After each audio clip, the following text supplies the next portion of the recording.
Španělský národní pokrm rýžovou paellu dnes vaří ve Valencii s kolegy kuchař z Hradce Králové a Vladimír Nodžak.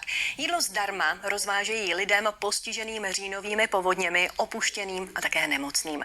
Kuchaře pozvali proto, že Česko letos také zasáhly záplavy.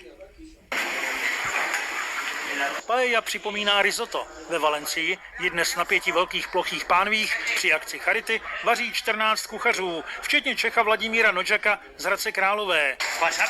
Zdravím vás z vánoční Valencie z akce Paella Solidaria na pomoc lidem, kteří nemají prostředky, aby mohli trávit Vánoce nebo nemají s kým trávit Vánoce. Doufám, že se všechno zdaří a že všem bude ochutnat a přejeme všem hezké Vánoce. Feliz Navidad!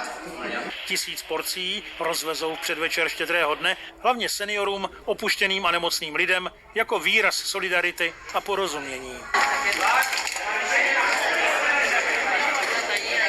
Vaříme tady dnes hlavně pro postižené povodněmi spolu s Ivetou a Vladym, našimi českými přáteli, kteří byli tak laskavi a přijali naše pozvání. Valencie je dodnes plná smutku. Ničivé povodně ji postihly v říjnu.